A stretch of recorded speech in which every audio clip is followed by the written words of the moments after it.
Boas noites. Benvidas, benvidos a esta nova sesión dos luns do Ateneo. Hoxe temos a honra de contar coa presenza do presidente da Real Academia Galega, Enrique Monteagudo. Cando en marzo pasado a Academia Galega elixiu un novo presidente, dende o Ateneo puxémonos en contacto co profesor Monteagudo, que xa ocupou esta tribuna en ocasións anteriores, para convidarlle a dar unha conferencia nos nosos luns. Aceptou inmediatamente e propuxémoslle que falase do tema que preferisen. En este ano Castelao elixiu falar sobre o escritor, artista e político rianseiro. Presentar a Quique Monteagudo é doado porque somos compañeiros e amigos dende hai máis de 40 anos. Sí. 46. Enrique Monteagudo é catedrático de Filoloxía Galega e Portuguesa na Universidade de Santiago de Compostela, membro numerario da Real Academia Galega dende 2012, foi seu secretario e coordinador do Seminario de Sociolingüística. En marzo deste ano foi elixido presidente da mesma. As súas principais áreas de traballo son a sociolingüística, a historia da lingua e a edición de textos. Foi profesor convidado de varias universidades en Portugal, Reino Unido, Estados Unidos, Brasil, Argentina e Uruguai. Foi codirector de Querial, Revista Galega de Cultura, e dende 2020 é o seu director. É autor, entre outras, das monografías Historia Social da Lingua Galega, Facer país co idioma sentido da normalización lingüística, o idioma galego baixo o franquismo, que vai por a terceira edición, e Galicia Mater, Raíz Anterga, Manuel Rodríguez Lapa, na lingua e na cultura galega do ano 2024. Tamén é autor de informes sobre a situación da lingua galega, que é un dos temas que máis lle preocupan. É autor do informe sobre a situación da lingua galega segundo os datos do Instituto Galego de Estadística, publicado pola Academia Galega en 2024, é editor científico de diversas obras académicas. A súa conferencia, Castelao, a forxa dun mito, parte de que foi secretario e vicepresidente da Fundación Castelao e o director da Cátedra Institucional da USC, Cátedra Institucional Castelao. Como estudioso deste autor, a súa tese de doutoramento, Ideas e debates sobre a lingua galega, Castelao e a tradición galeguista, aborda as ideas e prácticas lingüísticas do autor rianseiro no seu contexto histórico. Tamén compre salientar a súa participación de edición crítica de Sempre en Galiza, que foi promovida pola Universidade de Santiago, primeira edición 1990 e segunda edición 2000. No volume Castelao Defensa e Ilustración da Lingua Galega recolle diversos traballos sobre a lingua e a obra literaria do autor. Con ocasión do 50 Cabodano de Castelao, coordinou a publicación das obras de Castelao en 8 volumes. En 2024, comisariou a exposición Castelao de Sempre en Galicia ao Consello de Galicia. Tamén acaba de dar o prelo o volume Sempre en Galiza, Escolma Posible. Quique Monteagudo, ten a palabra.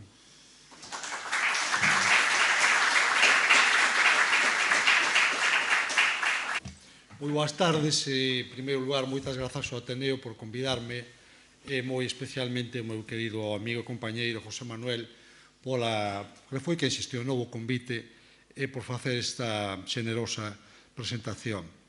Como se explicou el de forma breve, teño un traballo bastante amplo sobre Castelao, a maior parte del centrado sempre en Galiza. O último que fixen foi esta escolma, esta antoloxía, coa que pretendo unha maior difusión desta obra, que creo que ten dificultade para ser leída na súa integridade, tal como se publicou, pero que cunha boa escolla antolóxica é moito máis fácil de ler, a idea, polo menos, é que lea máis xente.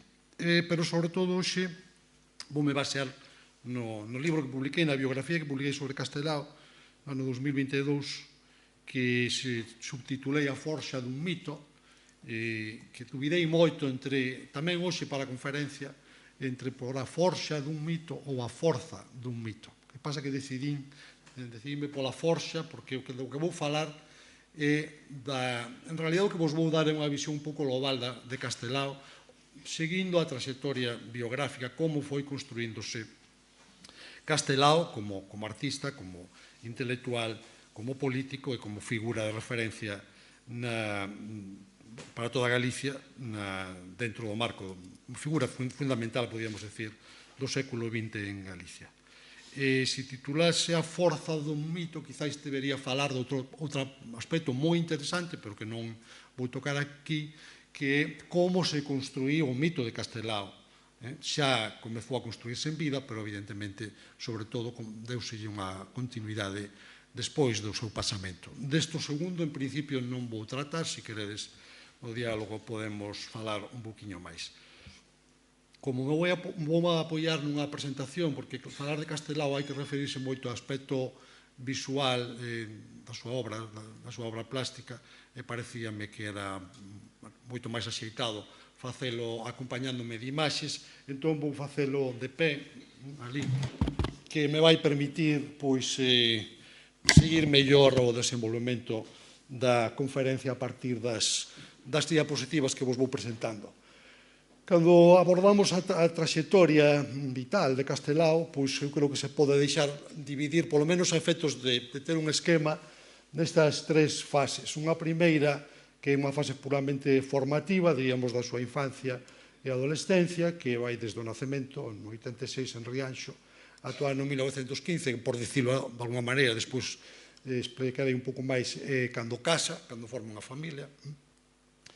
Unha segunda etapa xa que estamos na vida adulta, que se desenvolve desde o ano 1916 ao ano 1930, que é un Castelao que é sobre todo un artista, poño aí, a él refírense a moitas as publicacións dese tempo, sobre todo as publicacións nacionalistas e galeguistas refírense a él como unha especie deste epíteto, o noso xenial artista, no que se fala sobre todo de Castelao como debuxante, caricaturista, como pintor, pero que nesta etapa tamén se produce, como veredes, a revelación do escritor, co ollo de vidro e con cousas. E logo, sería a etapa de plenitude de Castelao, o cénit, que para min é o período da Segunda República, a fundación do Partido Galeguista, a conquista da autonomía, no ano 31 ao 36, a traxedia, a guerra civil, o golpe de Estado fascista, a guerra, e o exilio que ven posteriormente, que, como sabedes, viviu en Buenos Aires ata 1950. Entón, a idea é intentar seguir esta liña, non tanto reconstruindo a biografía de Castelao, que eu creo que, polo que vexo aquí a audiencia, que coñecedes e sabedes moi ben, casi todos vos ou todos vos, como vendo a través desa biografía como se vai construindo Castelao. Nesta primeira etapa, nos anos de formación, Castelao é aí, que diría a infancia, a adolescencia. Como sabedes, nace en Rianxo en 1866, e mora en Rianxo ata 1895. Isto creo que vai ser marcante para Castelao. Nace nunha vila galegofalante, na que a cultura tradicional está aínda moi viva, moito en contacto cas clases populares, a súa propia familia, tiña unha... Pola parte do pai era máis de tipo, digamos, popular, máis relacionado co mundo mariñeiro, pola parte de nai había unha certa diferenza de estatus entre os dous, pero está moi en contacto, en todo caso, con esa vida popular. Cando logo, máis adiante, Castelao, a través das caricaturas, penetra dunha forma tan aguda na psicoloxía da xente, do paisano, da xente popular, hai xente que di que capacidade de penetración psicolóxica. Carballo Calero dixo con moita razón que para Castelao era moi fácil facer isto, porque Castelao realmente coñecía esa xente de primeira man, non tiña que facer un grande esforzo intelectual. Como sabedes, el non coñeceu o seu pai ata os 10 anos, porque o seu pai, a pouco de nacer, marchou para a emigración en América, e cando ten para cumprir 10 anos, no ano 95, vai coñecer o pai e ten esa experiencia americana que se produce onde o pai tiña instalado o negocio, na Pampa. Son 5 anos en que ele está fixado, el colle máis ou menos dos 10 aos 15 anos. Temos aí, localicei na rede unha debuxo de época do que era unha pulpería, que era como se chamaba o negocio do pai, na Pampa, para darnos un ambiente, pero se ledes en retrinco, sobre todo o primeiro conto inglés, el reconstrúe ese ambiente da Pampa. Para eu creo que é moi importante no desenvolvemento de Castelao esta experiencia primeira que ten de extrañamento cultural.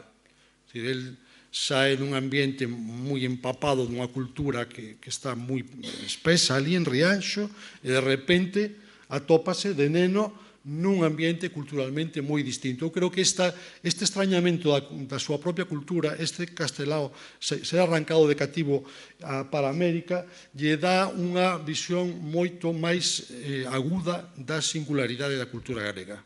Moitos dos que estamos aquí sabemos que ás veces descubrimos a nosa cultura, moitos elementos da nosa identidade, cando nos desplazamos afora e temos a posibilidade de comparar.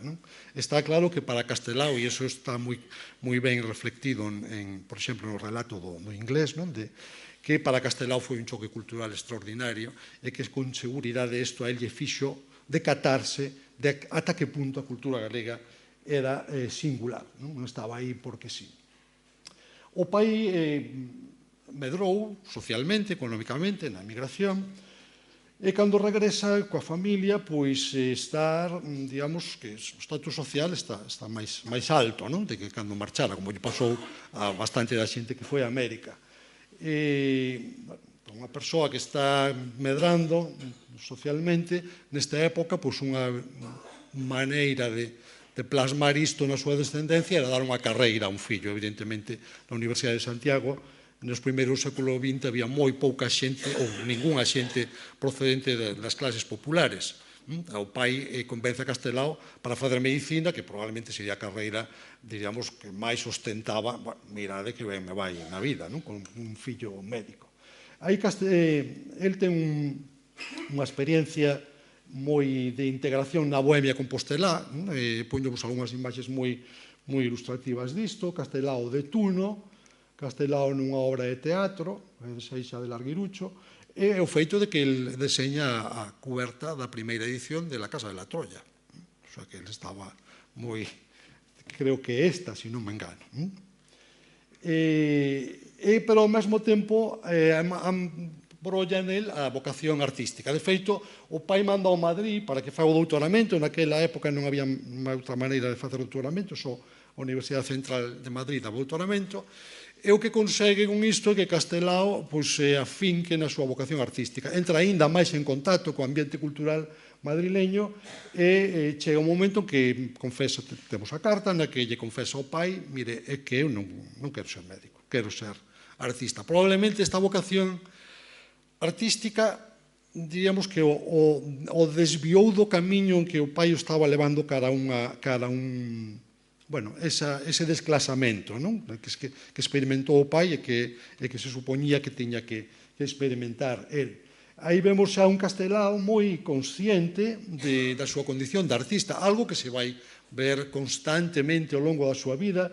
E destes artistas, estou pensando, por exemplo, en Rembrandt, dos que se conservan dúcias de retratos, autorretratos, autocaricaturas, fotografías. Fixadevos nesta foto, puxen, como vedes, nesta foto que é totalmente de pose, de pintor, de estudio, que dialoga con esta autocaricatura. Vedes, fixadevos a posición, a postura de Castelao na foto e na autocaricatura que el mesmo se fixo. Pero o pai, que está bastante incomodado con esta deriva do seu fillo, obriga a irse para Rianxo. Pois queres ser artista, veste para Rianxo aquí a traballar. E entón aí tamén comeza unha experiencia que é a experiencia da prensa e a experiencia da escrita, con este xornal que editan en Rianxo, El Barbero Municipal, que é un xornal anticaciquil, conservador, pero anticaciquil, en que Castelao, sobre todo, redacta textos humorísticos en clave popular, non están asignados, non están estudados tampouco, pero son textos en que desta escola que xa ven de principios do século XIX, dun cultivo dun galego simplemente oral en diálogos de personaxes populares e con rexistros moi coloquiais, sin pretensións de ningún tipo de permanencia literaria, ou de cultivo literario, simplemente como unha maneira de refletir a fala do povo. De todas as maneiras, debeu de ser un bo exercicio para él, porque evidentemente neste momento tampouco había moitas maneiras de exercitarse na escrita en galego. Non había moitas maneiras. Bueno, a través desto, el polo menos fixouse na fala popular, fixouse como falaba a xente, fixouse nas palabras, nas expresións, e evidentemente isto quedou logo plasmado na súa obra literaria, ainda que, xa vos digo, isto é un aspecto que realmente non está estudado nin moito nin pouco. Xa desenvolve esta faceta como ilustrador e como caricaturista, moi notablemente na revista Vida Gallega, que é unha revista gráfica que se editaba en Vigo, que tiña unha tiraxe, bueno, probablemente era que tiña máis tiraxe en Galicia naquele momento, era unha revista sobre todo de fotografías, de vida social, con unha inclinación moi conservadora, en fin, logo incluso unha deriva moi cara a dereita, do apoio ao réxime, ao golpe de 36, etc. Pero o seu director, Jaime Solá, mantivo sempre unha amizade con Castelao, e de feito pediría o voto para el nas eleccións do ano 31, cando se presentou ás Cortes. Vedes aí portadas, debuxos en Vida Gallega, e un Castelao que está traballando unha liña claramente costumista, absolutamente costumista. É unha liña da que el renegaría máis tarde, el escribiu sobre isto. Acórdome cando era mozo, dibuxaba carantoñas estúpidas, bla, bla, bla. É dicir, igual que renegou da súa vida bohemia na universidade, cando eu era estudante, a universidade era arma de cría do caciquismo, dicía el. Eu recordo algunha anécdota de unha viaxe a Lisboa dos tunos, en que os tunos se rían dos portugueses, un pouco que, en fin, rexeitando ese pasado, distanciándose dese pasado, pero xa comeza a facer, sobre todo no ámbito da caricatura, cousas que teñen outra forza. Non vedes, por exemplo, esta caricatura do líder agrario Basilio Álvarez, o crego, que daba aqueles mítings, que xa é unha caricatura que ten moito poderío. Tamén nese momento ele empeza a reflexionar sobre a arte, justamente alrededor da idea da caricatura. Será a primeira cosa que publicará, como vimos ver agora. Este período pechase con ese matrimonio co Virxinia Pereira, da que nacerá o seu único fillo, Afonso Xesús de Braga, como sabedes, morrería no ano 28. Morrería moi noviño, creando unha gravísima disgusto ao propio Castelao.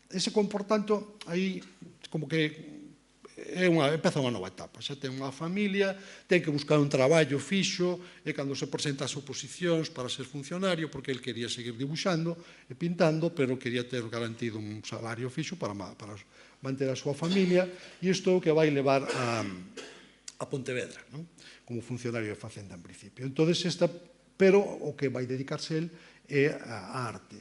Aí temos a cuberta medio cortada do que sería a primeira conferencia que el deu desde o ano 1912, estivo dando en varios lugares, entre eles en Madrid, acerca da caricatura, que está en castelán, algo acerca da caricatura, onde de todas as maneiras xa se descobren moitas das cousas que van definir a Castelao como artista, entre elas a conciencia da función social da arte.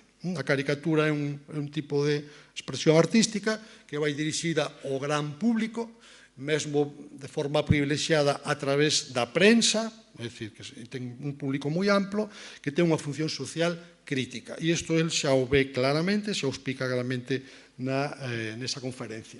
Pero no medio que vai a producirse, no ano 16, como sabedes, a Fundación das Irmandades da Fala, e Castelao apúntase desde o primeiro momento ás Irmandades da Fala. Na primeira Asamblea das Irmandades, a primeira Asamblea Nacionalista, mellor dito, a de Lugo, de 1918, ten un punto programático, aprobase un programa que ten un punto ben curioso, que é a soberanía estética da nación galega. Cousa que non é moi corrente de atopar. Este vai ser unha das grandes tarefas de Castelao, concretar plásticamente na súa obra ese principio que les reclaman. Bueno, e en que consiste a soberanía estética da nación galega?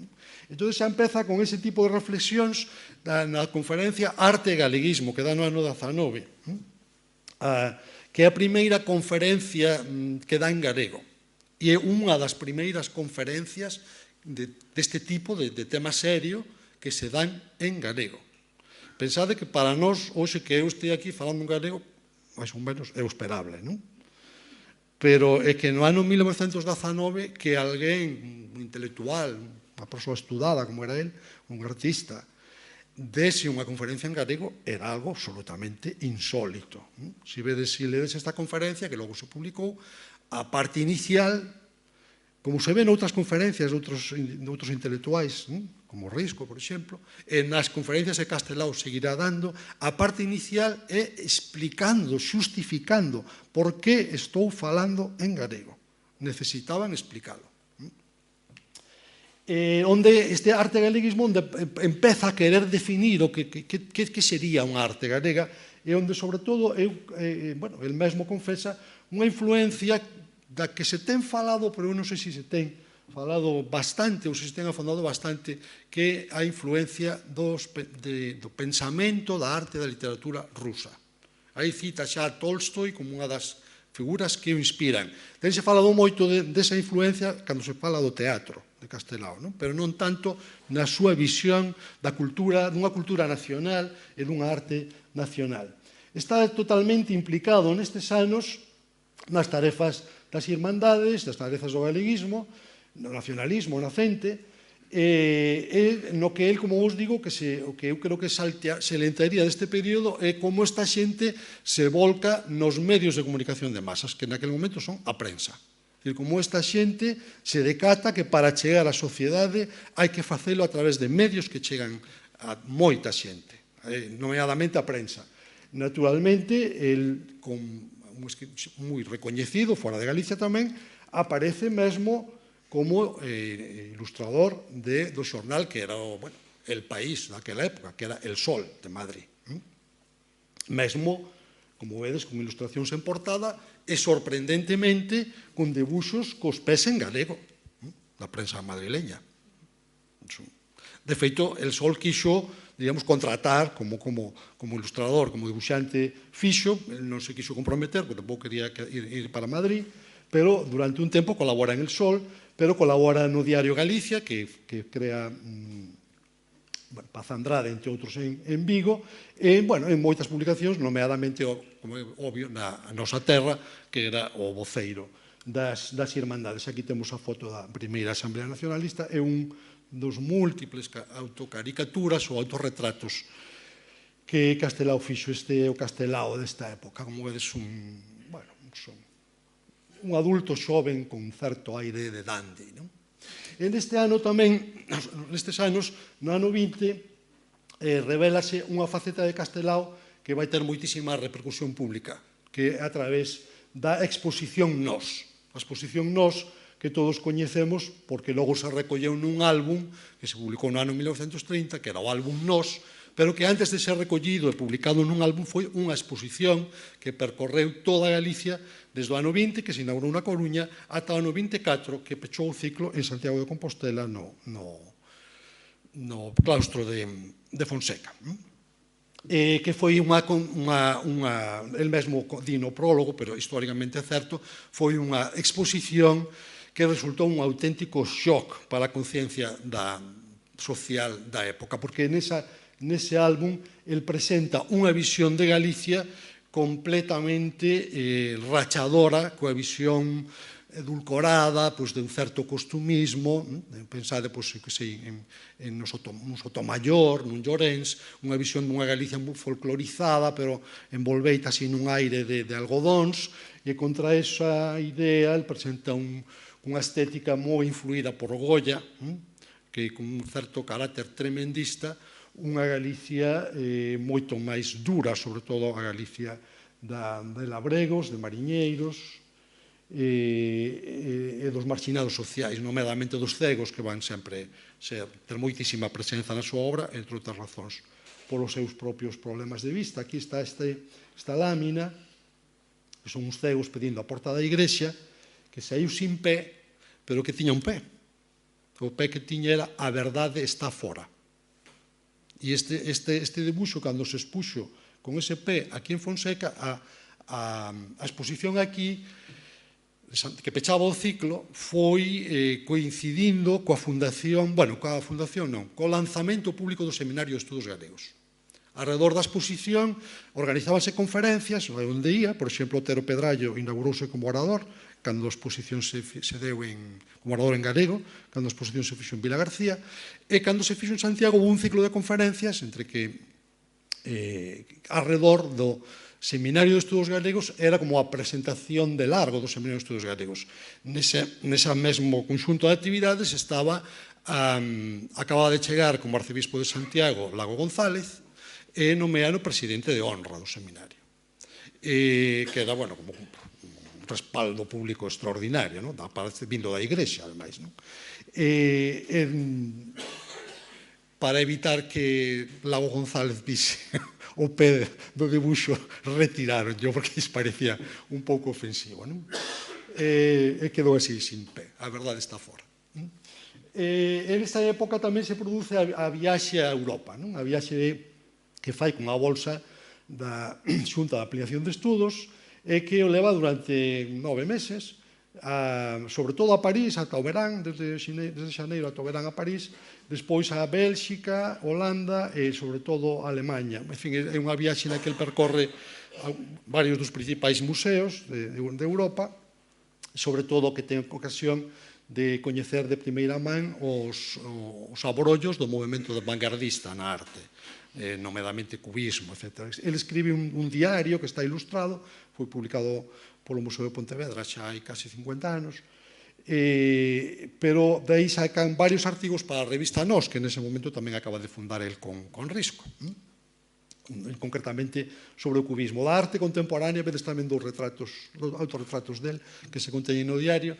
Nese diario tense chamado moito a atención sobre o seu rexeitamento da arte de vanguardas, nomeadamente do cubismo, pero tamén é verdade que ten un influxo, encántalle, e para el influiralle extraordinariamente o expresionismo que está tamén nacendo en Alemanha e que deixa xa unha pegada inmediata na arte, na súa propia arte. Nese momento, el está descubríndose como escritor tamén, a través desa conferencia que deu, unha conferencia que dá sobre arte e humorismo, saca este relato, Un ollo de vidro, que publica como relato independente. Fixadevos que modernidade no cartaz que anuncia: alto, merque vostede un ollo de vidro por Castelao.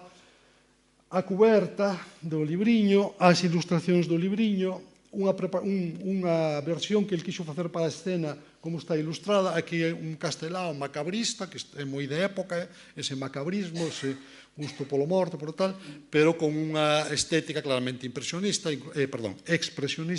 incluso con técnicas novas de cartelismo que ele aprende na Alemanha. Neste momento tamén está colaborando como director artístico da revista Nós, que está editando desde Ourense Vicente Risco.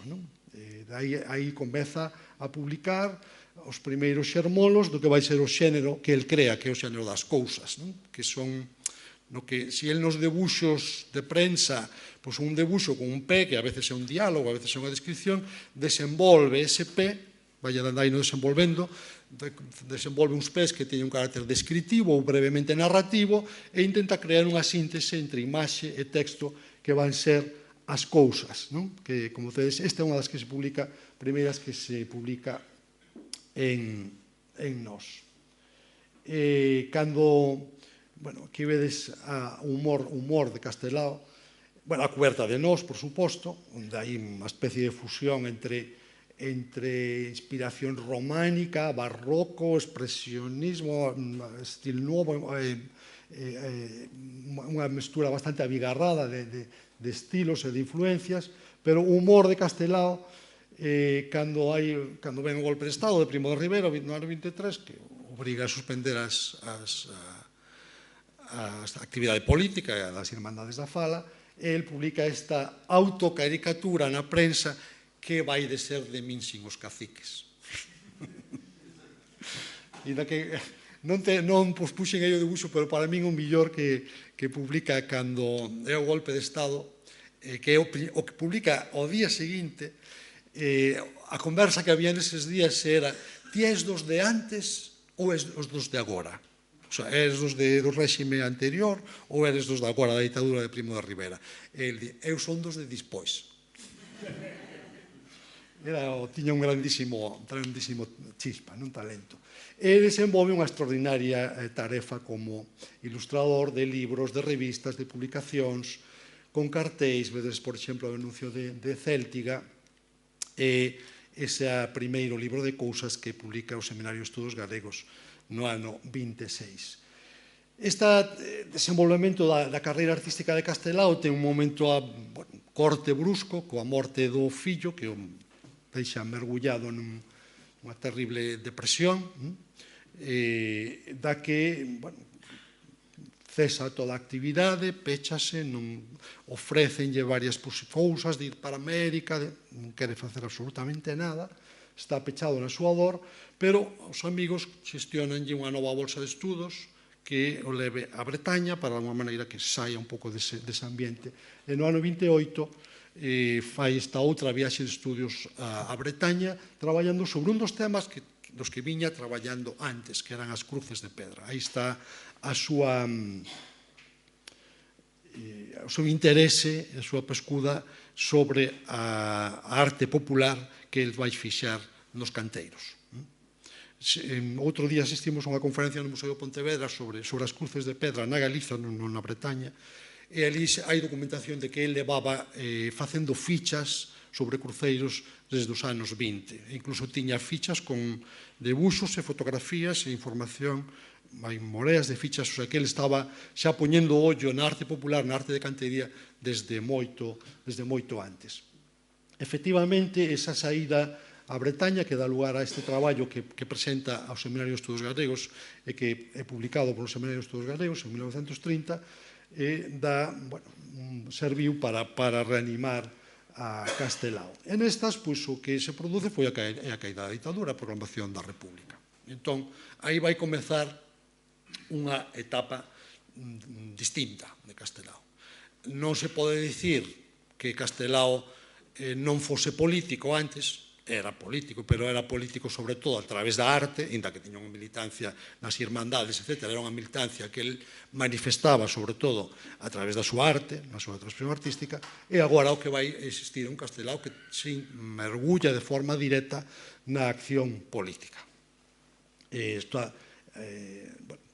Básicamente, o que vai marcar, teño que ser moi esquemático, como estades vendo, vai dúas cuestións. O Partido Galeguista, o desenvolvemento da fundación e o desenvolvemento do Partido Galeguista, a súa tarefa nas Cortes, e o objetivo principal do Partido Galeguista, que vai ser a conquista da autonomía. Eso vai ser, digamos, o que marque fundamentalmente a súa actividade política durante a República. Aquí tendes dando un meeting alá na miña terra, esta foto é de Muros, aquí tendes a Asamblea Fundacional do Partido Galeguista, a lista da candidatura de selección republicana que aparece en algúns medios, onde aparece Castelao, de primeiro, por certo, con Paz Andrade, con Cabanillas, etc. As papeletas que fixeron de propaganda, e a Asamblea Fundacional do Partido Galeguista, e a caricatura que publica Castelao o día seguinte de que proclaman as eleccións, o resultado electoral, que se proclama que el saiu elexido diputado pola provincia de Pontevedra para as Cortes Constituintes da República. E o que está dicindo é que ganas teño de deixar a política.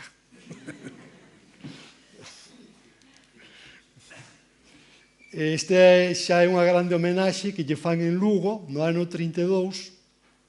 Aquí hai bastante xente coñecida que está del Riego de Noviño, pero o máis curioso desta foto, está Manuel Ugris Freire no medio, neste momento presidente da Academia. O máis curioso é quen é o portador da bandeira nesta foto, da bandeira galega nesta foto, que é nada menos que esta foto teño na portada do meu libro sobre Lapa. É Manuel Rodríguez Lapa, que estaba de viaxe de estudios en Galicia, enreda no Fermín Bouzabrei e dille, vamos a unha homenaxe a Lugo, a Castelao, quen é este? Ben. E aí o poñen coa bandeira, e a partir de aí Lapa vai ser un grandísimo admirador de Castelao, e vaise volcar tamén nas relacións con Galicia. En fin, na actividade intensa, que é unha actividade, como vos digo, nestes anos, basicamente política. Varios actos temos aquí, cun grupo de militantes galeguistas na Coruña, cun grupo de xornalistas, en Madrid, con Portela Valladares, Antón Vilar Ponte, sin abandonar totalmente, por suposto, a súa tarefa como artista. Memorablemente, no ano 32, como sabedes, se estrease Divinas Palabras, de Valle Inclán, unha montaxe que fai Rivas Chérif, o xenro de Azaña, e encárgalle a Castelao a escenografía de Divinas Palabras. Aí vedes a foto con Valle Inclán nunha tertulia en Madrid. Está moito tempo en Madrid, porque está como diputado, obviamente estivo moito tempo en Madrid. No ano 33, nas novas eleccións, o Partido Galeguista queda sin representación, Castelao perde acta, entón, sin deixar a actividade política, agora contaremos, pois el retoma algunhas cousas que tiña pendentes como artista. Ingresa na Real Academia Galega e tendes a foto do ingreso na Real Academia Galega, outra vez está aí Lugrís. Retoma cousas que tiña máis ou menos feitas, como o volume de relatos retrincos e a novela Os dous de sempre, que aparecen publicadas no ano 34. O que acontece é que, ele está aí agora traballando aquí con nós, con Ángel Casal, xa esa súa faceta como escritor, pero logo ven outubro do 34, ven a Revolución de Outubro, ven a Declaración do Estado Catalá e ven a represión que se ceba tamén sobre o galeguismo. Entón, Castelao, nese marco de represión contra o galeguismo, que non tiña nada que ver, nin ca Revolución de Asturias, por suposto, pero tampouco co Estado Catalá, pois Castelao, como sabedes, é trasladado a Badaxoz como funcionario, obrigano a trasladarse a Badaxoz. Entón está ali casi un ano, máis ou menos, e desde ali, nese momento, o Partido Galeguista ten un grande debate porque está moi polarizada a política nese momento e o Partido Galeguista quedara sin representación por non aliarse nin con uns nin con outros. Entón, para seguir facendo o noso proxecto político temos que aliarnos con alguén, coa dereita ou coa esquerda.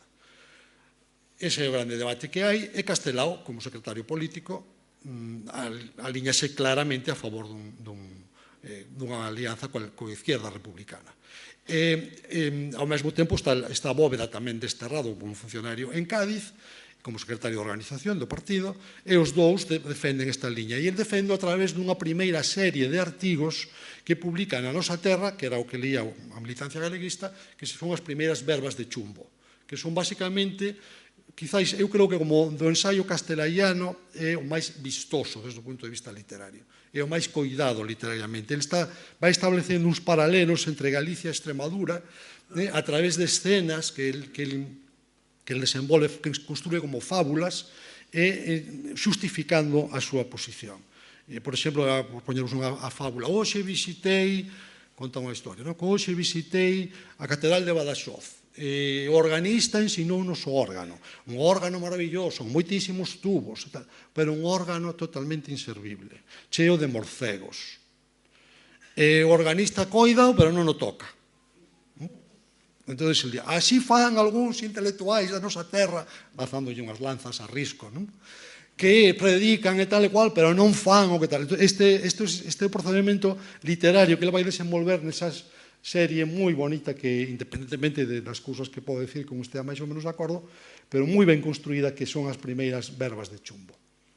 E cando regresa, pois a grande tarefa que teñen, esta tamén é na miña terra, esta foto, a grande tarefa que ten é a conseguir o estatuto, e para eso, xa fixeran alianza con a izquierda republicana. Unha vez que a izquierda republicana salía co Partido Socialista no Frente Popular, eles van, o Partido Galeguista vai detrás, e co compromiso de que se gañaba as eleccións o Frente Popular lanzaría o referéndum por estatuto, e esta gran tarefa que teñen, vedes aquí cartéis da campaña por estatuto, os resultados do estatuto, a campaña do estatuto, este en Lira e isto en Pontevedra. Este é o 1º de maio, perdón, este é o 1º de maio en Pontevedra. Entón aí, diríamos, é o cénit Castelao, consiguen a aprobación do estatuto. Entón, el vai con unha comisión de políticos galegos a entregar o texto do anteproxecto do estatuto ás autoridades da República, ao presidente do Congreso, ao presidente da República, e esa viaxe a Madrid con esta comisión é o que lle salva a vida, porque xusto están en Madrid cando se produce o golpe de Estado, non saben moi ben que facer, e algúns dos que estaban ali e decidiron volver, poñemos un caso, Ángel Casal. Ángel Casal, Castelao lembraba que estivera intentando convencelo de que esperase uns días antes de volver a Santiago. E Ángel Casal dixo que se fai un comité de defensa da República, eu teño que presidilo como alcalde da cidade. Volveu e acabou asesinado, como sabedes. Entón, el salva a vida, porque se atopa en Madrid, non regresa, e a tarefa que vai ter vai ser, diremos, o Castelao, basicamente, que vai consagrarse como unha figura, como casi unha icona do antifascismo, sobre todo a través dos terribles álbumes de guerra, o que ten chamado algunha xente o Guernica galego, que se pode ver hoxe no Museo de Pontevedra. Os 3 álbumes que publica, Galicia Mártir, a tira en Galicia, e xa en Nova York aparece o último deles, Milicianos, que a denuncia do terror, da represión brutal que se vive en Galicia, con uns álbumes que teñen moitísima repercusión internacional, que teñen edicións por todo o mundo, que teñen en moitas linguas, que consagran esa imaxe do Castelao denunciando a barbarie en Galicia. El está entre Madrid primeiro, despois Valencia e Barcelona, onde publican o diario, o xornal Nova Galiza, e enviado despois como misión de propaganda, diríamos, polo Goberno da República, primeiro a URSS, en maio do ano 38, e nada máis volver da Unión Soviética, onde estivo o 1 de maio en Moscú, como sabedes, e enviado a seguir a campaña de colleita de fondos para a República aos Estados Unidos. E ali nos Estados Unidos vai sorprendelo a derrota da República entre os Estados Unidos e Cuba. El fai unha campaña, el mesmo recordan sempre en Galiza, que deu a man de milleiros de inmigrantes galegos por todos os Estados Unidos, fixo unha campaña moi intensa tamén en Cuba. A pouco de volver de Cuba para Nova York, cae Cataluña, e pouco despois cae a República, e aí o sorprende o final da guerra. Entón, el vai vivir a final da guerra nun contexto que para ele é un contexto moi hostil. El non se encontra a gusto nos Estados Unidos. Evidentemente, hai a cuestión da lingua, do idioma, que non sabe, pero hai a cuestión da incomodidade. El viaxa aos Estados Unidos acompañado de Lois Soto, que de alguna maneira é o seu secretario, pero tamén é unha persoa, diríamos, que do Partido Comunista que non vixía exactamente, pero informa do que ele está facendo. E, por outra parte, poñenlle unha intérprete, unha muller galega, e esa intérprete, cando nada máis acabar a guerra, desaparecelle, sin dicirlle nada, deixanos tal, e anos máis tarde descúbrese que era un axente da CIA. Por tanto, Ibedes estaba nun contexto super difícil. Bueno, por certo, un axente da CIA que morreu asesinada aquí en Bergondo, en 1950, é unha novela, o desa muller. Entón, é o que está intentando onde mellor podo estar se teño que vivir no exilio. Argentina, claramente Argentina. Argentina que ele xa coñecía, Argentina que era realmente as súas irmás tiñan a nacionalidade argentina, e Argentina onde había unha colectividade galega coa que ele tiña máis contacto, coa que se sentía máis identificado. A ele, os galegos dos Estados Unidos, era moito un mundo mariñeiro, un mundo moi, digamos, con moitas simpatías anarquistas, e non se entendeu moito con eles. Aí tendes a tal intérprete da CIA, e aquí a Lois Soto. Entón, el consegue que lle xestionen, ainda non sabemos moi ben como, que lle xestionen refuxo, diríamos, acollida na Argentina. Digamos que non sei como, porque pensade que estamos no ano 40, a guerra europea empezou en setembro do 39, e hai unha enxurrada xigantesca, non só de republicanos españois que estaban buscando desesperadamente a maneira de fuxir de Europa, senón de xudeos e de todo tipo de persoas que estaban fuxindo do nazismo por toda Europa. Entón, América está sendo inundada por unha marea enorme de refuxiados. Nestas condicións, conseguir acollida nun país era difícil. fin, os seus amigos de Buenos Aires consiguen facelo, ali instálase, ali é collido como un gran líder do galeguismo en Buenos Aires. Aí tendes unha postal que lle manda a Seoane ríndose da Estatua da Liberdade. E ali, pois retoma a súa actividade. No seu inverno, eu chamo o inverno da derrota, en Nova York, remata unha obra de teatro na que viña traballando desde o ano 31, pero sobre todo desde o ano 33, que os vellos non deben de enamorarse. Unhas que, segundo el mesmo conta, ten tres lances, o terceiro escribiu en Pontevedra, o segundo durante a guerra, no buque que o levou a Unión Soviética en Barcelona, entre bombardeo e bombardeo. E o terceiro, que é o primeiro, van ao revés na obra, o último, que é o primeiro na obra, en Nova York, no inverno da derrota. Pois unha das cousas nas que se mete é na estrea desta obra de teatro, Os vellos de non enamorarse. Sobre esta peza que vos comentaba, que si se ten escrito moito da influencia da arte rusa, porque el mesmo fala na viaxe a París no ano 21, que viu os ballets rusos e viu o teatro de vanguarda rusa, quedou totalmente estupefacto por esa combinación que tiñan dunha estética rusa, diríamos, tradicional e unha arte de vanguarda, que é o que intenta el facer cos vellos de deben enamorarse. Fixados, estrease en Buenos Aires e, uns meses máis tarde, en Montevideo, a obra, con deseños de escenografía, de vestiarios, de caretas, etc. Pero, sobre todo, que vai desenvolver en unha tarefa política dentro da colectividade galega.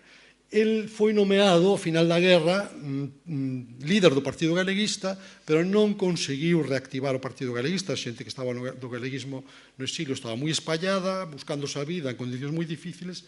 Non conseguiu, entón, el crea a fórmula das Irmandade Galega, que é unha fórmula máis cultural, diríamos, e aí deseñan unha especie de xornadas de calendario de festas patrióticas, que poden ser a homenaxe a Bóveda, como vedes aquí, para conmemorar a Bóveda, pode ser o día 25 de xullo, o Día de Galicia, por suposto, os mártires de Carral, van creando un calendario de festividades.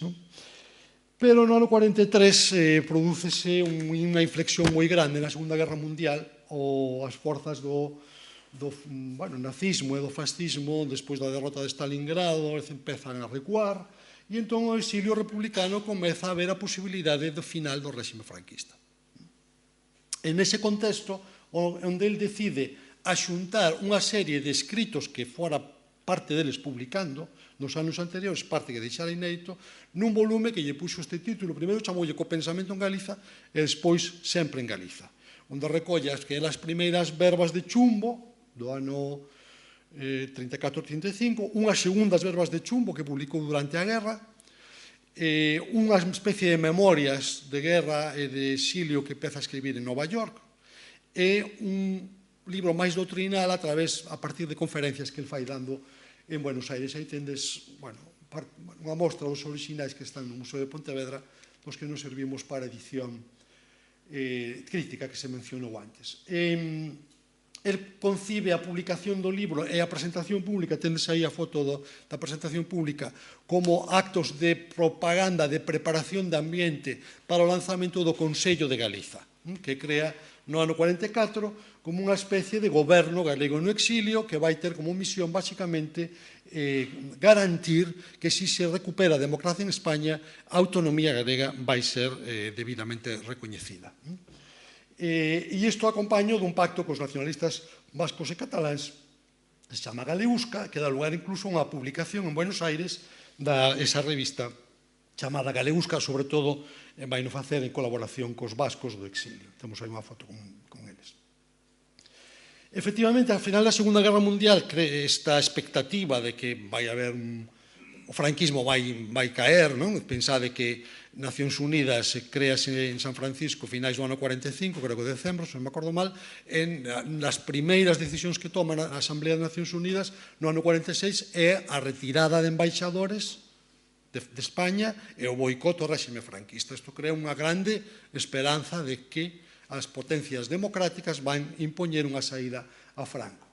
E neste contexto créase un goberno de unidade, un goberno republicano no exilio de unidade, en París. E isto, ele é nomeado ministro, vai a París para incorporarse ao goberno, pero esa esperanza durou bastante pouco tempo, porque, entre tanto, comezou a Guerra Fría e as potencias antes aliadas divídense, as potencias democráticas consideran prioritario o combate ao comunismo, a través co Vaticano. O Vaticano xoga aí un papel de intermediación cos Estados Unidos, entón Franco comeza a ser útil e isto enfría as posibilidades de caída do réxime. Neste contexto tamén se produce o desencontro entre, aí puxo unha foto de Piñeiro na cadea, ao retrato, perdón, e o desencontro co Partido Galeguista Interior, causado pola política del de Consello de Galiza e de Pacto Galeusca, que os do interior, que estaban reconstruindo o Partido Galeguista no interior, non vían ben. Estaban nunha aposta por unha alianza de forzas democráticas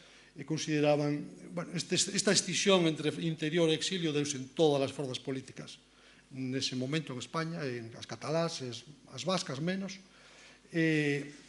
A cuestión a veces que se dilucidaba é quen manda, quen fixa a liña política, os que están no exterior ou os que estamos no interior. Este foi basicamente o debate.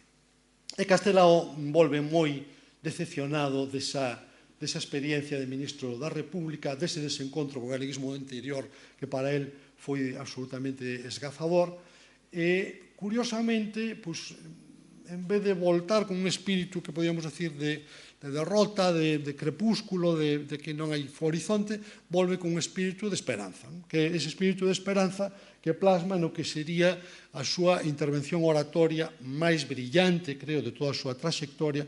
Creo que tamén é a peza oratoria máis brillante que nunca se pronunciou e se escribiu en idioma galego, que é o discurso Alba de Gloria, que pronuncia en Buenos Aires, no Día de Galicia de 1948, é a súa última intervención pública, digamos, con grande público, despois deu algunha charla máis, pero é a última gran conferencia que dá Castelao, en que, basicamente, o que lanza unha mensaxe de, fixadevos, realmente ele está no crepúsculo da súa vida, no crepúsculo da súa carreira política, nun horizonte, sendo realista, moi negro. El xa sabe que non vai morrer en Galicia, xa o sabe, que non vai poder morrer en Galicia, e, en cambio, publica Alba de Gloria.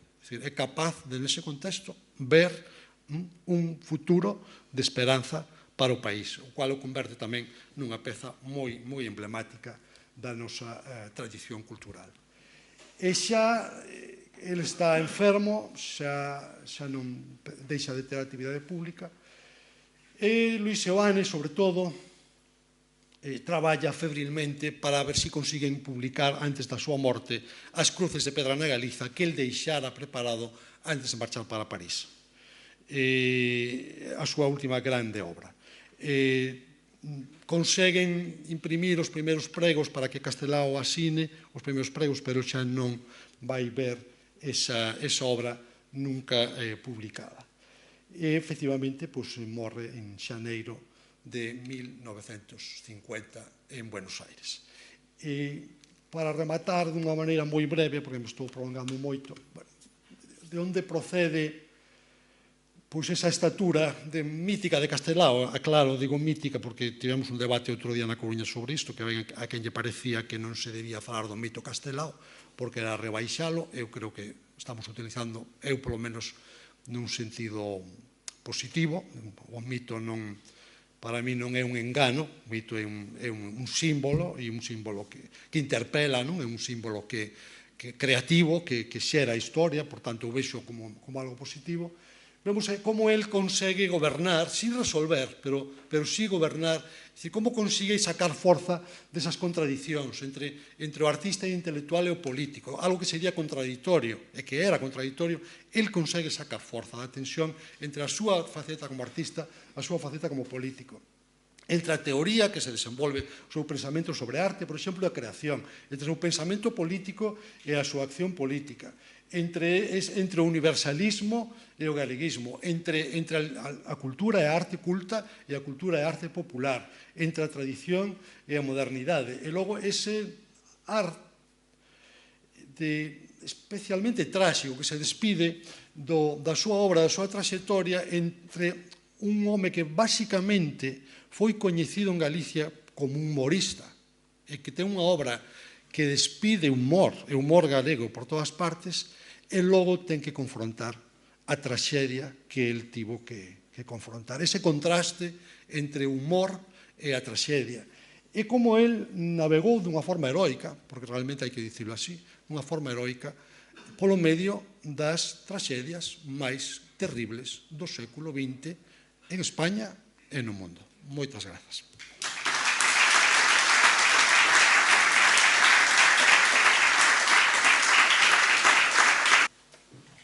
Muchas gracias, profesor Monteagudo, por esta lección. E agora abrimos coloquio. Pidan a palabra, por aí ten o micrófono, para dialogar, plantear preguntas, cuestiones, opiniones, críticas. Mira, ti falache agora ao final de que Castelao era máis ben coñecido como humorista. Eu non sei, o mellor teño simplemente unha visión pois pola miña casa.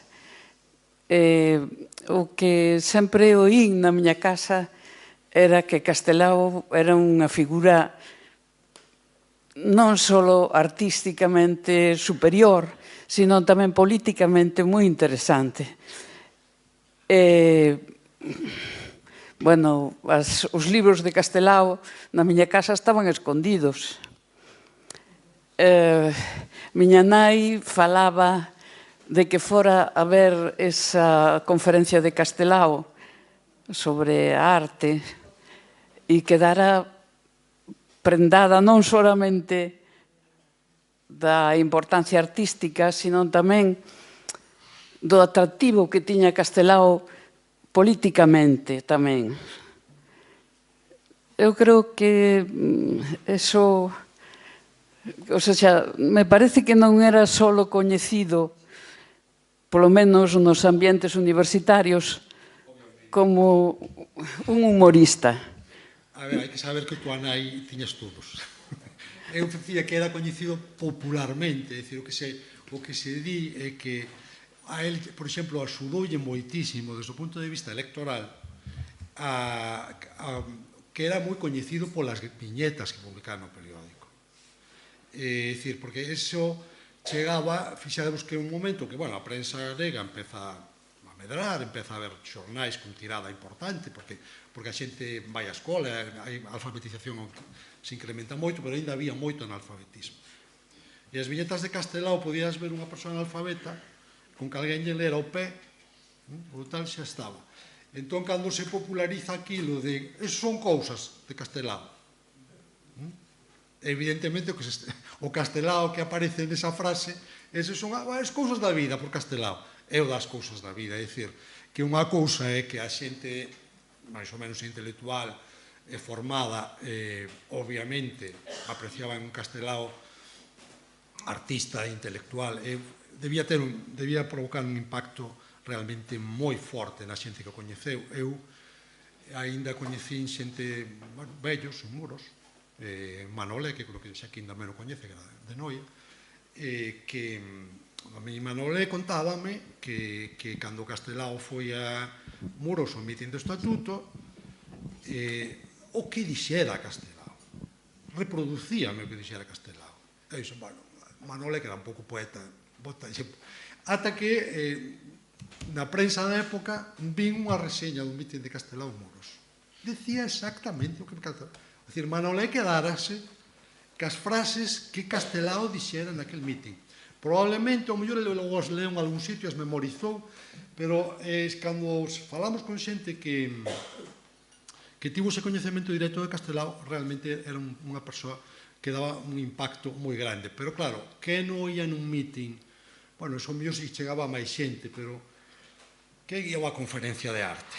A do ano 32, supoño que foi a tua nai, na universidade, non? No Paraninfo. Sí, arte e galeguismo, no ano 32. Pois quen ia? Non eran os miles e miles de votos que entraron. É dicir, Castelao no ano 36 foi o diputado con máis votos de toda Galicia para as Cortes. E iso eran moitos miles e miles de votos. Eses non eran tan coñecedores do Castelao intelectual, terían unha admiración xenérica, evidentemente, pola figura de Castelao, pero Castelao era o das cousas da vida. Estos son cousas da vida por Castelao. Foi o que o fixo moi popular. Mira, eu incidindo no... Bueno, moitísimas grazas, sobre todo pola capacidade de explicar a inmensa figura de Castelao nunha vida, que é difícil de comprender, non? É verdade os tempos que lle tocou vivir, pero eu incidindo no de Menani, eu que non son dunha familia letrada, outra cousa que os fillos señamos letrados, eu lembrome na Ponte Pedriña que non se falaba nada absolutamente ni da Guerra do 36, escoitar na miña nai, na miña casa e entón na miña área, dicir, esas son cousas de Castelao.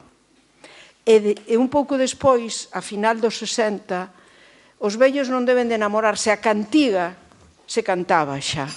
Se cantaba, e era moi popular. E os vellos non deben de enamorarse, se sabía como obra de teatro. Outra cosa. Todo iso que te quería preguntar é, partindo desto que eu tamén vivín de pequena, e que na librería González eu pude regalarlle a meu pai, ou sempre en Galiza na edición de Bos Aires, non me digas como, o Día do Pai, e antes do ano 70. É dicir, eu, a través de González, pois conseguimos ali, non sei como, e yo regalamos a meu pai o Día do Pai, pero aparte desto, a que debes ti a razón de que Castelao é un símbolo, unha persona, outra cousa que se coñeza a súa vida. O sea, poucos símbolos ten Galiza e poucas personas, non sei se mito, do valor político de todo tipo, indiscutible que hoxe Galiza, que hoxe Castelao ten en Galiza. É o primeiro presidente inspectore, non cabe duda, pero toda a súa trayectoria, a súa obra, de feito, hoxe en día, ninguén se atreve a cuestionala. Outra cousa é o que digan, pero ninguén se atreve a cuestionala. E iso é moi difícil no noso país. Grazas. Sí, aí entraría eso, a segunda parte que eu creo que ainda está por facer, do que dixen antes, o da forza do mito, é dicir, como se crea, porque evidentemente, por moito atractivo que tivese Castelao, artístico, persoal, intelectual, político, bueno, o mito construese. É dicir, hai xente que se encarga de difundir eses textos, esa figura, de creala, de recreala. Entón, claro, aí sí que eu creo que haría un traballo moi interesante por facer. Eu creo que empeza en vida, evidentemente, e que empeza anos antes do ano 36, por isto mesmo que estamos comentando agora. Creo que se incrementa moito na guerra. Ese Castelao dos álbumes de guerra, ese Castelao antifascista, bueno, dai unha grandísima estatura. E logo creo que se xermola en América. Eu creo que aí hai personaxes clave. Por exemplo, creo que Luis Seoane é un personaxe clave. Eduardo Blanco Amor tamén, que polemizaron moito con ele. Cando, nos anos de América, cando nos achegamos a un personaxe no seu día a día, na súa propia vida, ollo, que era un personaxe polémico. O sea, Blanco Amor e Seoane discutiron con el públicamente por escrito, porque non estaban de acordo con algunhas cousas que el fixo.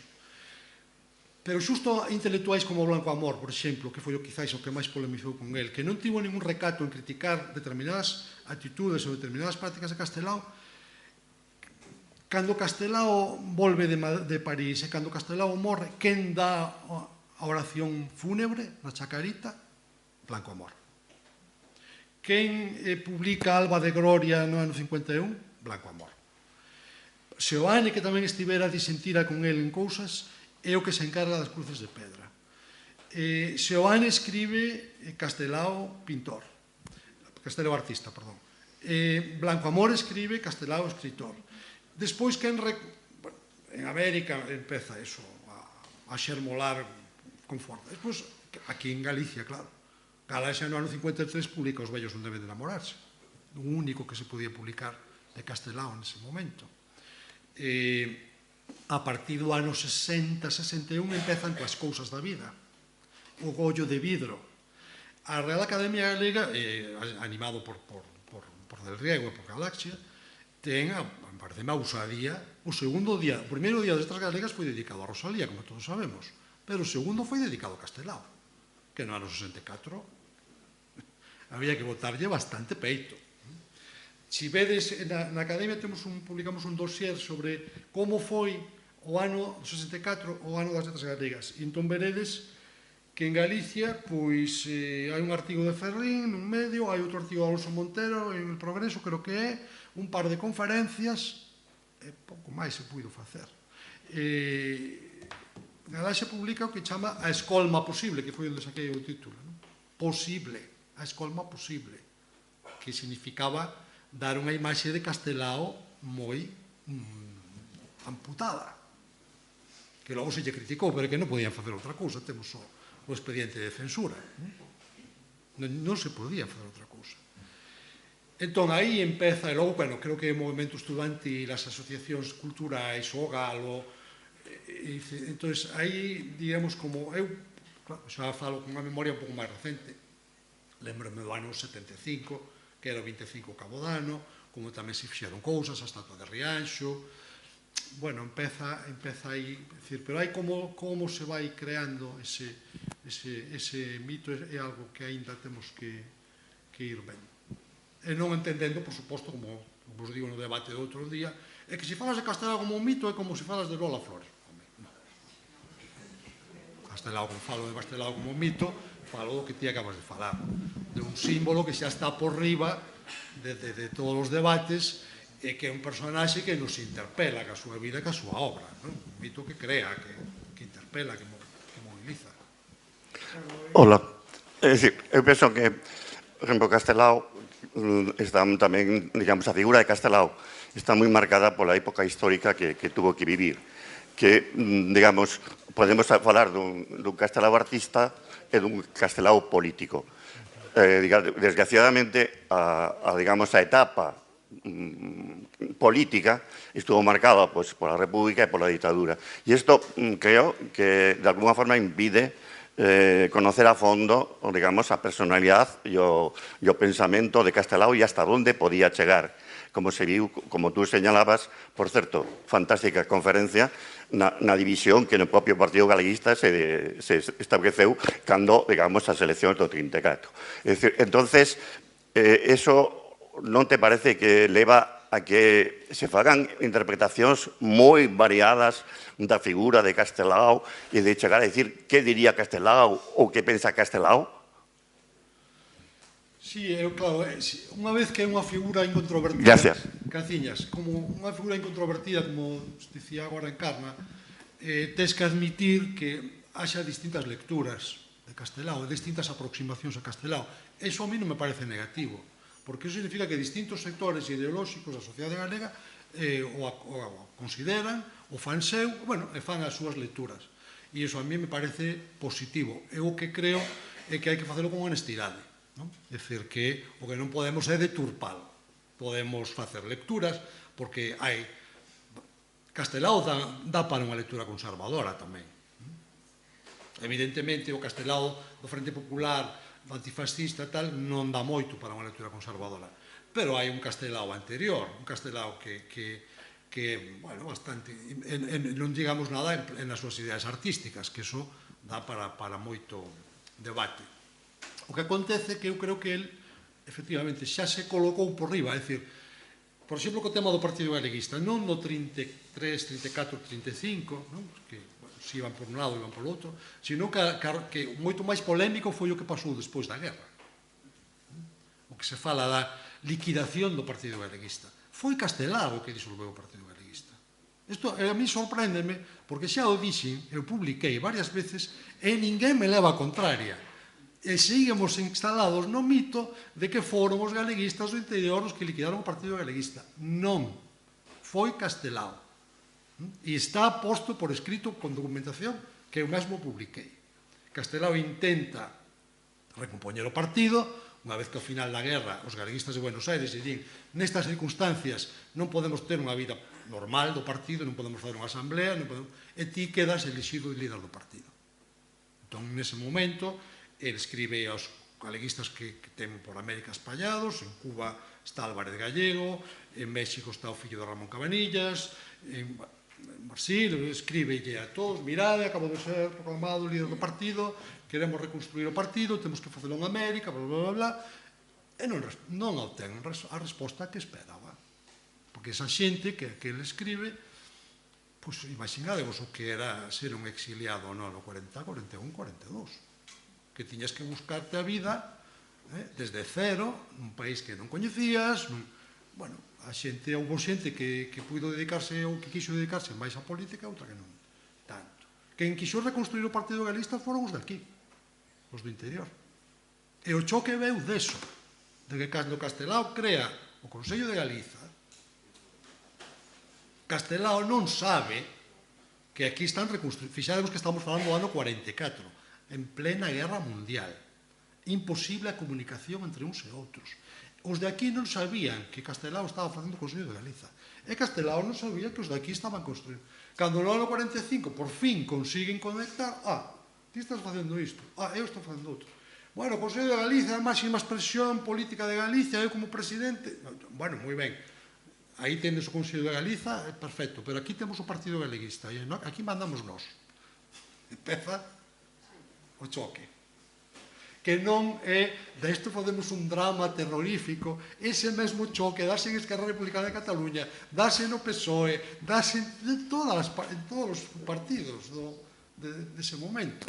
Os do exilio queren marcar a liña e os do interior diñen non, que temos que facelo nós.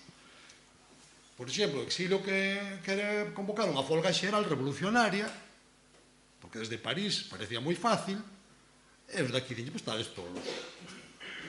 Aquí asomamos a cabeza e metenos un pau. Estaba a xente entrando na cadea a centos, o propio Piñeiro. Entón, son cousas que creo que hai que ser honestos, partir da realidade histórica ata onde podemos chegar coa documentación, non pretender xulgar quen tiña razón ou quen non tiña, porque quen tiña. Era moi complicado todo aquilo. Pretender xulgar desde agora me parece bastante pouco, non sei, realista. E iso que dá, pois, dá para moitas lecturas, e está ben, un mito ten que dar para moitas lecturas, necesariamente ten que ser así. O que non debe dar é a manipulación, eso non. Gracias, Enrique, pola túa magnífica conferencia. Eu o que quería era destacar un aspecto artístico de Castelao que ten moito valor comunicativo, non? Eu estou convencido de que Castelao quería ser pintor fundamentalmente e o seu problema na vista impediulle desenrolar plenamente esa actividade porque xa non podía realmente producir pintura de nivel, non?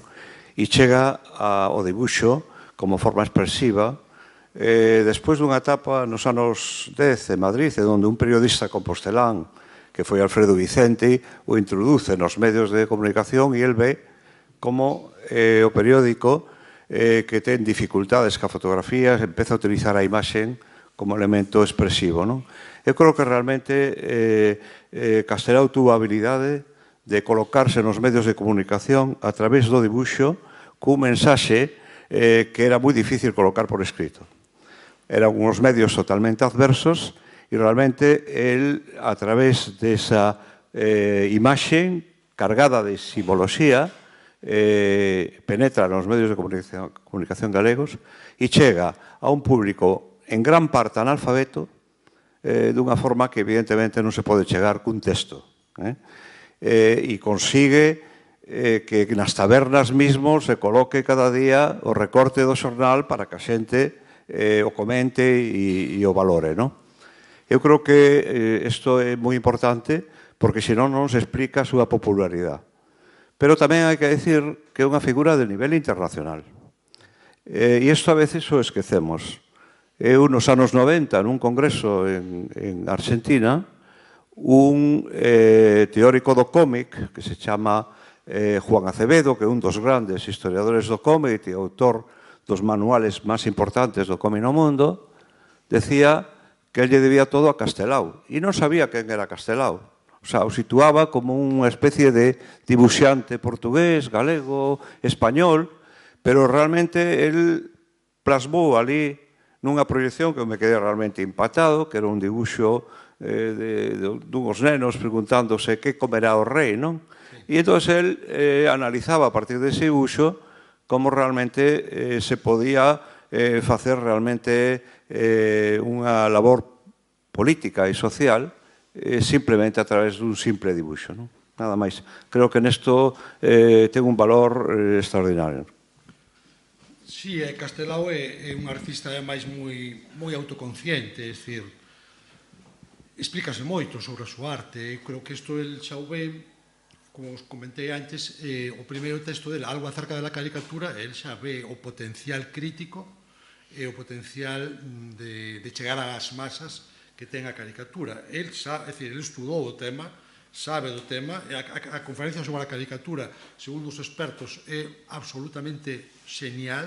Hai poucas conferencias na Europa da súa época que teñan esa altura, igual que outro día estaba José Manuel nunha charla na facultade, se nos explicou como o diario de 1921 hai moi pouco, se que hai algún documento desa categoría dun artista europeo do seu tempo, na que vai facendo unha viaxe de estudos, na que vai tomando notas e estudando e comentando as pezas de arte que ve, as distintas escolas artísticas e tal, decía Anxo Romiñal, se te acordas. É dicir, ele é un artista moi consciente. Eses intelectuais, de todas maneiras, foron intelectuais que se decataron, bueno, eles inventan unha cultura. É verdade que eles dan continuidade ao rexurdimento, pero é algo máis que dar unha continuidade. Porque o rexurdimento tivo moitísima importancia, pero sentou as bases, pero facía falta realmente crear a cultura. É dicir, por exemplo, o galego culto de unha conferencia. No rexurdimento isto non se fixo. Fai no Castelao, fai no Risco, fai no Ter Pedrallo, fai no Vélez. Esa arte que ten unha pretensión dunha arte nacional, esa literatura, esa narrativa, ese teatro, eso non existía. Entón teñen un pulo creador moi forte e eles danse conta de que non poden crear unha cultura que non teña conexión ca xente. Eu que, pola miña tese, que citou antes José Manuel, eu lín algúns diarios, por exemplo, El Pueblo Gallego, diariamente, para mí foi o máis bonito que fixen na tese. A colección del diario del Pueblo Gallego en Vigo, no Concello, desde o ano 23 que se fundou ata o ano 36. Todos os días vin. Entón, que ves aí? Ves unha intelectualidade que está volcada aos medios. El Pueblo Gallego, hai artigos do Ter Pedrallo, de Risco en portada. Acordaste que eran estas cubertas con artigos de fondo, non? Vas al Faro de Vigo, os dibuixos de Castelao. Era unha intelectualidade que tiña unha vocación de proxección pública. E para eles isto era moi particular porque eles estaban intentando crear unha cultura nacional. E, por tanto, necesitaban apoiarse na xente. E Castelao nesto foi sumamente eficaz. Sumamente eficaz. E logo, no caso de Castelao, únase o eco que tivo na emigración. Xa antes. Xa nos anos 20, a través, sobre todo, de Céltiga, que é unha revista tipográfico que fundara Blanco Amor en Buenos Aires, que era unha revista moito de fotos, de vida social, e que, por tanto, tiña moita saída na emigración, fulanita, casou con menganito, bueno, estas cousas de... E polo medio, ali ves os artigos do Risco, e ves aí onde Castelao se empeza a facer popular na emigración cos viñetas humorísticas. Probablemente ese señor que ti comentaches era peruano, bueno, pois non sei. Pero en Argentina xa era coñecido porque xa a prensa da emigración xa lle dera moita cabida a Castelao desde os anos 20.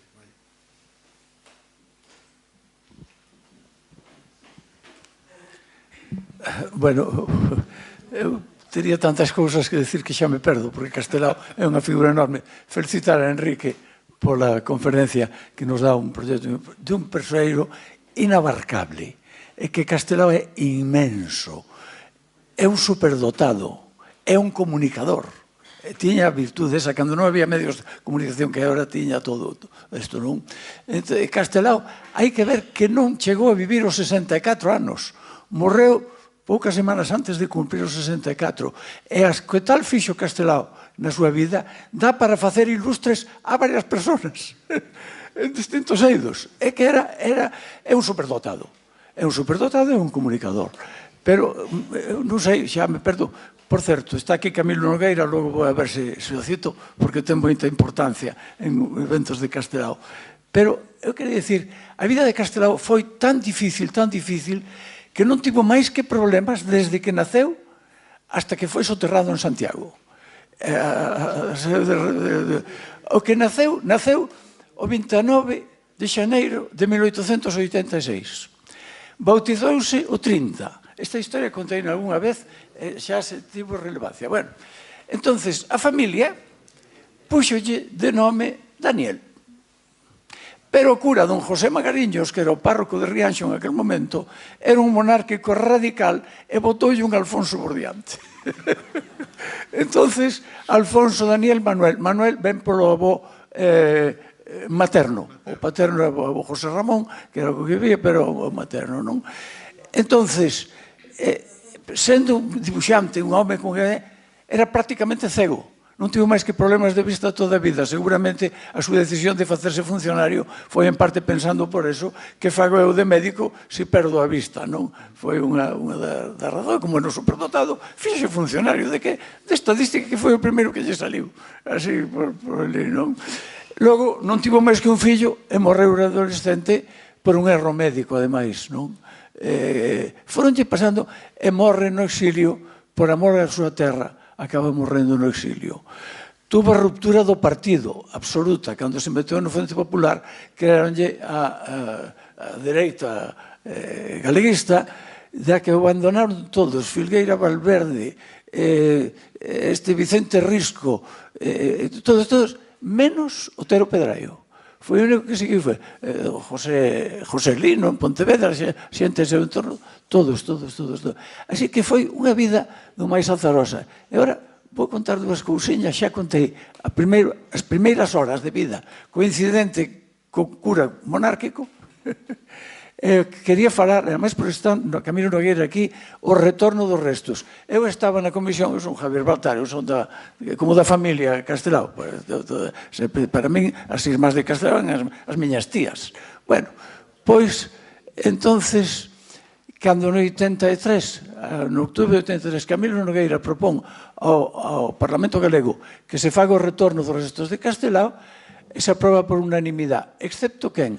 Excepto o Bloque, en 76 diputados tiña 4, e o Bloque non é, o Bloque é un frente, como eles din, incluso non é unha cousa homoxénea, ten moitas parroquias dentro, hai de todo.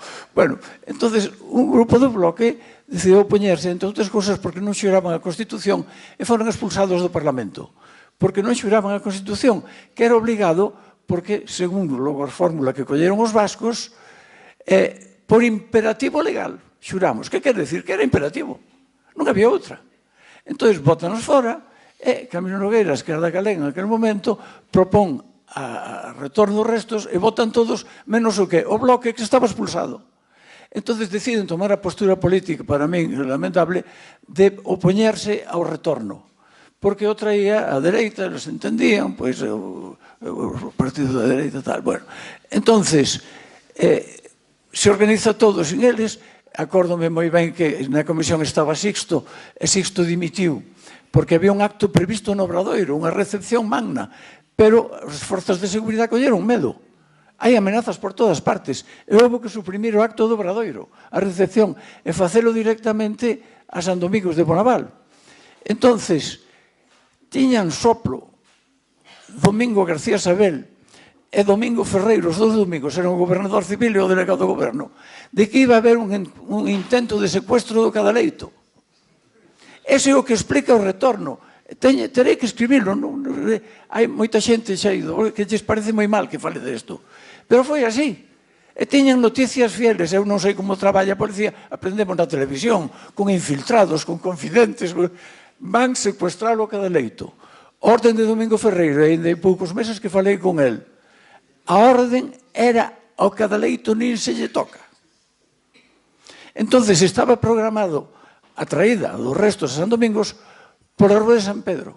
En vista do proxecto do secuestro do Cadaleito, cambiaron a ruta e entraron por La Salle.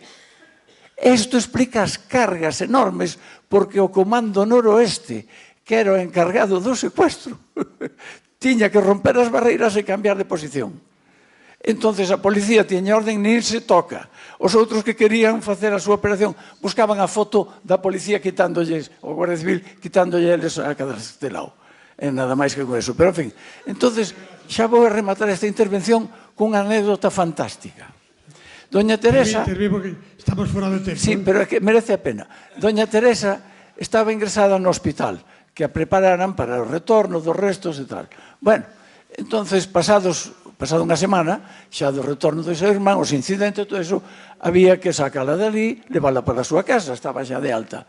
Entón, fun eu a buscala, personalmente, co meu coche. E cando estaba esperando en urxencias, aí en Galeras, para que baixaran chegou un coche da Guardia Civil. E un Guardia Civil dirixiuse a doña Teresa. Doña Teresa, doña Teresa en Guardia, dixe, non, eu este non me coñezo. É que eu mandaba unha sección dos actos do outro día de retorno do resto do seu irmán. E dixenlle eu, aí pasaronse ustedes de repartir paus, E puxose serio, e dixo, é que nós non podíamos consentir que se lle fixera eso a Castelao. É dicir, Castelao empeza tropezando co cura da parroquia ás poucas horas de nacer e retorna a Galicia protegido pola Guardia Civil dos nacionalistas exaltados. É glorioso. A vida de Castelao é fantástica. Moitas gracias. Graciñas. Tenemos que cerrar. Damos las gracias y nuestro regalo a Enrique Monteagudo, como siempre.